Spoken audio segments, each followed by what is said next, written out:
Welcome to another segment of intellectual brainstorming and academic excellence. My names are David Oni, and my YouTube channel is Greater Mindset. Like I promised last time, I said I was going to talk about index funds, ETFs, and what I call mutual funds. So today we're going to start with index funds, and from there we move to mutual funds or exchange trusted fund, so that you can be able to have an understanding of what an index fund is, what is mutual funds, and what is a exchange trust fund. And what we're trying to do here is that we're trying to build up your financial education so that you can actually be able to differentiate and have an idea of what mutual funds, index funds, and what an exchange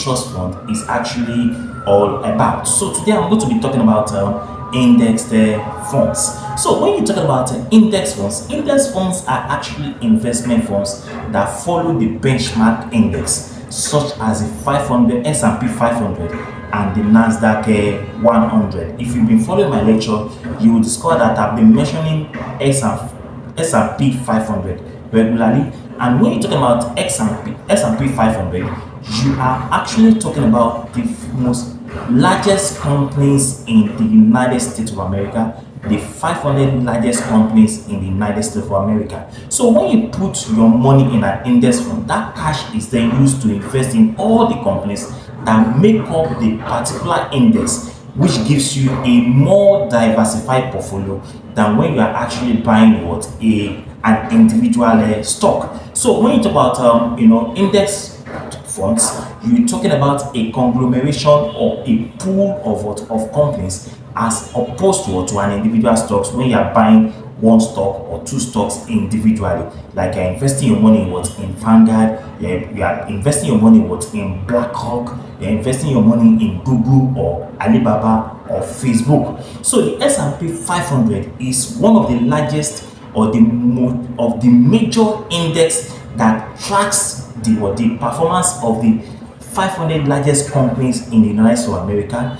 Investing in an S&P 500 means your investment are tied to the performance of a wide range of companies, as opposed to one single company. So index funds are naturally diversified and hold what I call a lower risk than individual stocks holding. So when you have an index funds, the propensities or the situation where you are more exposed to risk is reduced to the barest minimum, because you are actually investing your money in a conglomeration of companies, which are for example, the S&P 500. So you are more covered under an indexed fund, as opposed to what we call individual or investing in individual stocks. S&P 500 fluctuates and generates nearly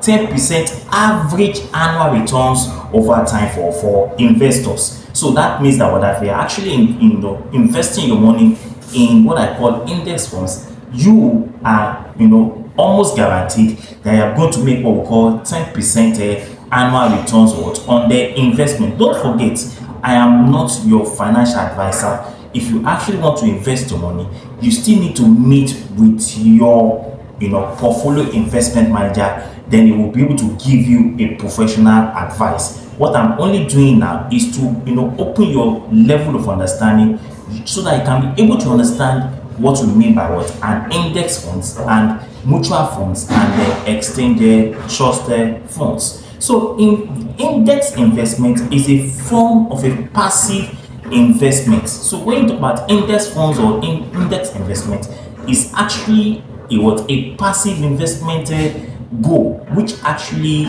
generates some form of income for you at the end of the day, as opposed to your primary level of income. So the goal of index fund is simply to match the market performance at the end of the day. So index funds do not require daily human management. Do you get it now?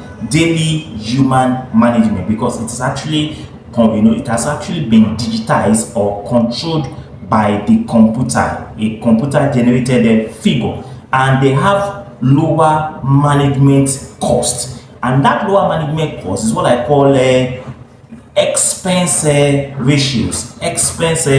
ratios. So what we're saying in a nutshell is that the index fund is another platform or medium through which you can actually invest your money and make money for yourself as an investor. So a common strategy for many investors who have a long investment timeline is to regularly invest money into S&P 500 and watch their money grow over time. This process is what I call a dollar cost averaging.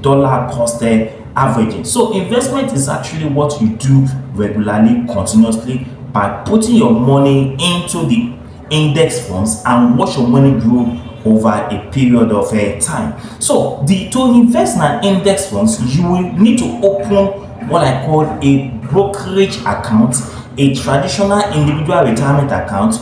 Once your account is actually open and funded, you can choose from a number of different index funds like S&P 500 funds. So the option is actually up to you.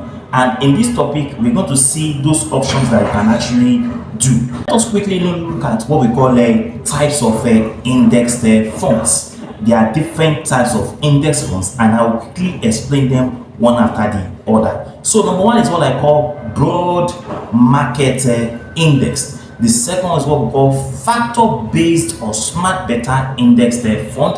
Then the third one is what I call market capitalization index funds. Then the fourth one is what I call equal weight index funds. Then the fifth one is what I call custom index funds. Then the sixth is what I call sector-based index funds. And number seven is what I call depth indexed funds. Now let us quickly define what we mean by these seven types of indexed funds. Number one, broad market indexed fund. You see, it simply means diversifying investment across various stocks, often spanning different market sizes and the region. If you talk about that kind of stock or fund, you are referring to broad market indexed funds. Number two is what I call factor-based or smart beta index funds. What this entails is that it selects stocks based on factors such as quality and performance. Number three, market capitalization index funds. It invests in what I call stocks according to market value. Then number four, equal weight index funds means it allocates equal funds to each stocks in the portfolio, thereby ensuring balanced representation.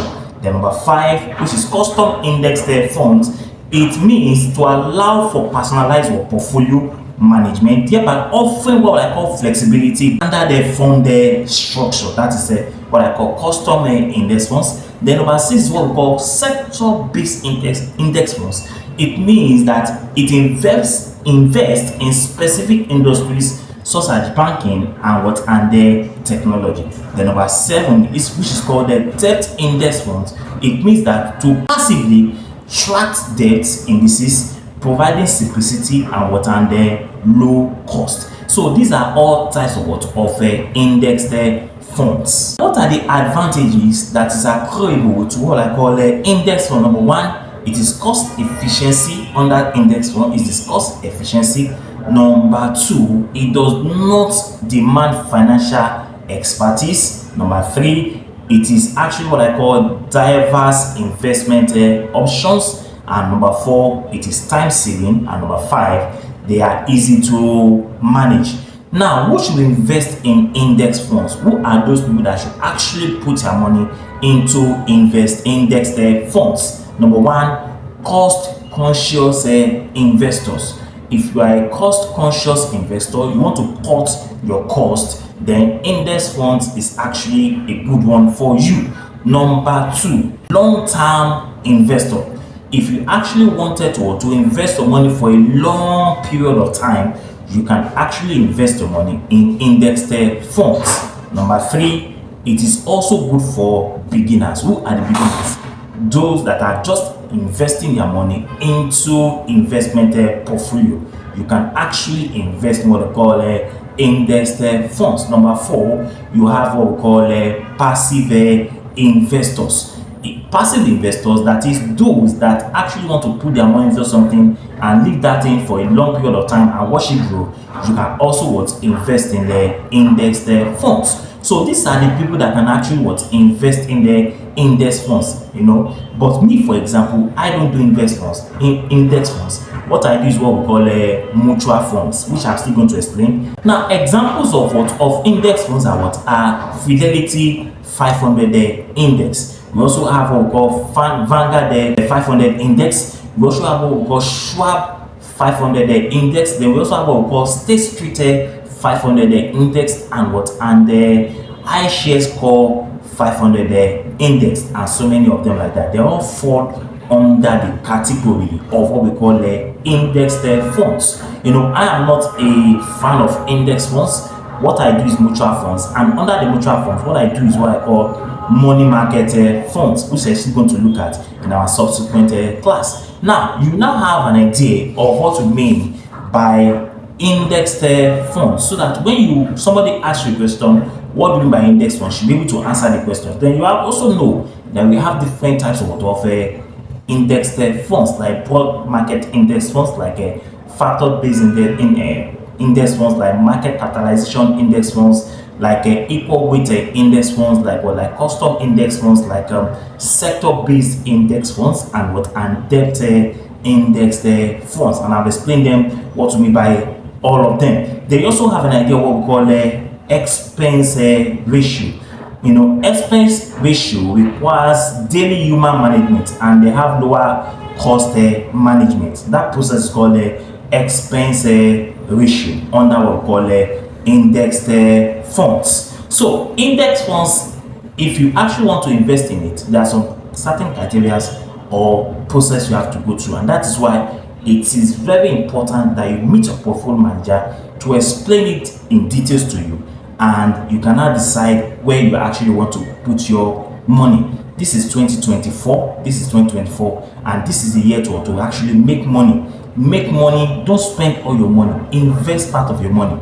At the end of this month, I'm going to be investing my money again in Quantum Zenith. So if you want to know what is Quantum Zenith, keep watching my video, because at the end of this month I am going into Quantum Zenith, where I will also be putting my money into what I call money market funds or fixed income funds. I will decide that at the end of the day. So investment is creation of wealth. Investment will make you rich. Investment will create opportunities for you. Investment will create what we call financial education for you. So, but before you invest your money, meet your portfolio manager for more professional advice. Like I said, I am not your financial advisor. And for those people that have been watching my video, I say a very big thank you to you guys. Thank you all, and God bless you. And if you've not subscribed, please subscribe to my video, share my video to the outside world, and let people know what all this is all about, because it's all about wealth creation. What makes you to be good and fulfilled in life is your ability to share knowledge to other people, and that makes you to be a complete human being. So my purpose, or the reasons for this channel, is to build us up and make wealth and make money and make wealth and make riches together as partners, as those that actually wish each other good things in their life. So till we meet next time, thank you and God bless you. Bye bye.